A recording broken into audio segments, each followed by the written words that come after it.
Hey there everybody, Cyclone here.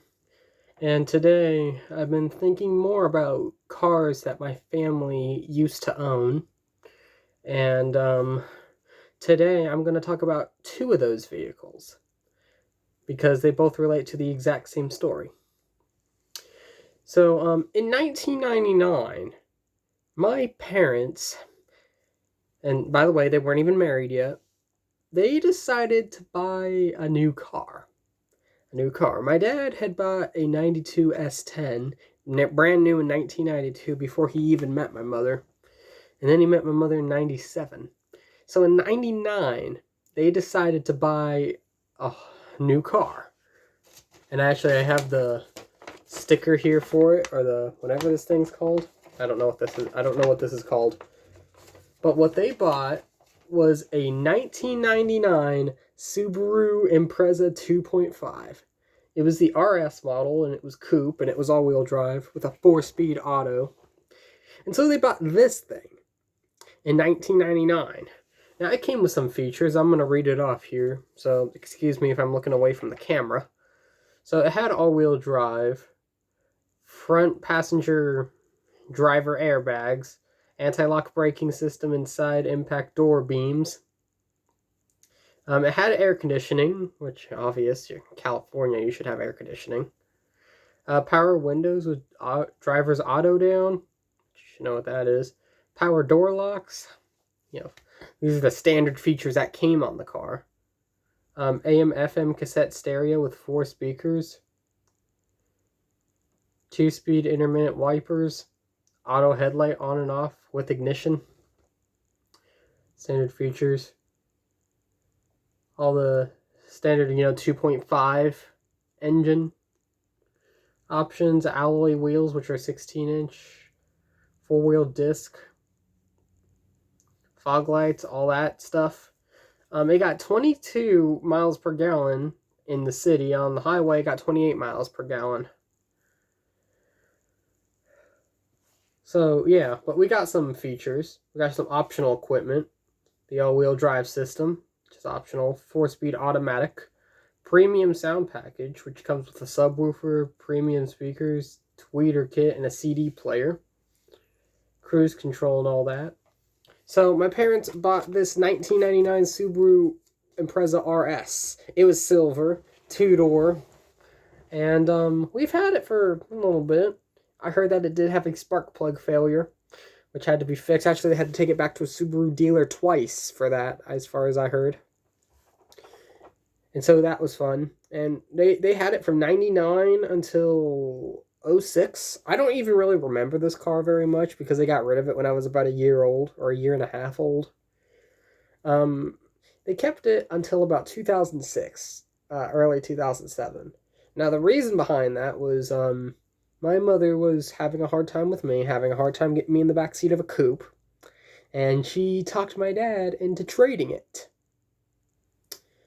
Something my dad obviously didn't want to do to that car. He didn't want to trade the Impreza RS. But my mom talked him into it. Great job, Mom. And the car that we got next was indeed another Subaru, which is why I want to talk about this one as well. So, I had to pull it up on my computer because I couldn't find the sticker for it. We bought a 2007 Subaru Forester Premium. Now, of course, the Subaru kind of came out of nowhere. Now, the reason for that is, you see, my dad, I don't know if he's like this now, but back then, he liked to buy something that was different. You see, he bought an S10. It's nothing unusual. S10 Silverado. You get the thing. The Subaru Impreza RS. That's different than what he would normally buy. The Subaru Forester Premium. Different from what he would normally buy. My 2004 Scion XB. Something different. So my dad used to buy cars that were different. Variety. So you're not having the same repeat over and over and over and over again. And now that I look back at it, that's kind of the way most people should do it. If you have like a Volkswagen, for example, if you buy like a Volkswagen Jetta some years ago, you should switch up. You know, you shouldn't go for another VW Jetta. You know, if you don't want to go expensive, maybe get something Japanese. Get something like Honda or a Toyota or something. If you want to go expensive, get a BMW or a Mercedes. You really shouldn't go for the same thing over and over and over and over again, because then it just gets repetitive, you know? So anyway, back to the story. So we bought a 2007 Subaru Forester Premium. Now this had some features. It had the symmetrical all-wheel drive system, anti-lock brakes, electronic brakes, all this extra airbag systems and shit, a security system, child restraints, which I was a young kid when we had this damn thing. It had the 2.5 horizontal opposed engine, SOHC engine. And of course, you know, air conditioning and all that stuff. It had AM FM with a single disc CD, which I think we got the 6-disc changer. That's the only thing that was different, is that we got the 6-disc changer. You know, it's automatic. And this thing had a moonroof, too. This was a big-ass moonroof. Now, back then, my dad was a big guy. He was huge. My dad is no longer as big as he used to be. It's incredible the amount of weight he's lost over the years. But back then, he was a huge guy, and he told me that even he can get his big ass out of the sunroof. Sunroof? Moonroof. What's the difference? So the moonroof was huge. He could get his big ass out of it if he wanted to. Yeah. We didn't have this car very long. We bought it in 2006, and we actually had to get rid of it in 2008. Before I get to that story of why we had to get rid of it, my dad told me there was one time we were going up the hill. I guess we were going up to my grandparents, and there's this pathway that had bumps, and we flew over those goddamn bumps like nobody's business, dude. That thing just handled. There's this guy in a Camaro who had to slow down because his Camaro was a whole lot lower. And I'm pretty sure it wasn't designed to fly over speed bumps. This car with the all-wheel drive system, that thing can go over speed bumps and you wouldn't even feel it. So I thought I'd share that a little bit. Anyway, the reason of why we had to get rid of this thing. Well, Mom, if you're watching this, I'm sorry. But my mom was the reason we had to get rid of it. You see, my mom had a spending problem, and she probably still does.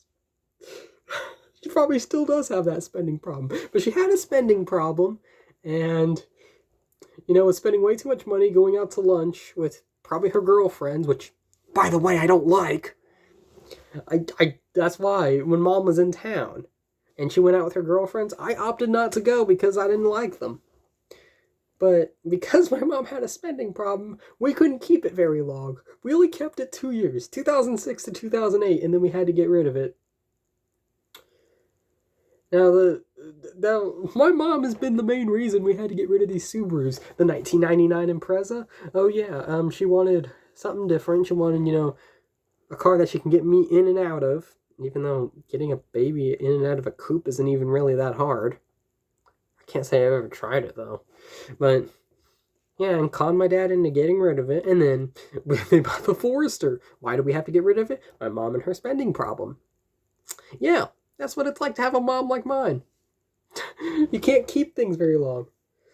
She's the reason I can't have nice things. God damn, this is so wrong. Well, anyway, that was fun to talk about, the two Subarus that my parents had. They were great Subarus, too. Although I remember the Forester a whole lot more. I kind of wish we still had it. If my mom didn't have a spending problem and didn't con my dad to trade in the other Subaru, we probably would have still had them both. Anyway, this video is, like, gonna be 10 minutes long, but who cares? I thank you guys for sticking around. I know I don't upload very much, but I got more in the works. Maybe more barbecuing videos. I don't know. We're gonna do a turkey this year. Anyway, thank you guys for tuning into this video and listening to me rant on about two vehicles I don't even have anymore. So, comment, like, subscribe, and share. And, let me know what else you want to hear. What other stories you want to hear. Alright, well, I'm gonna get out of here now. See ya. One more thing. Peace!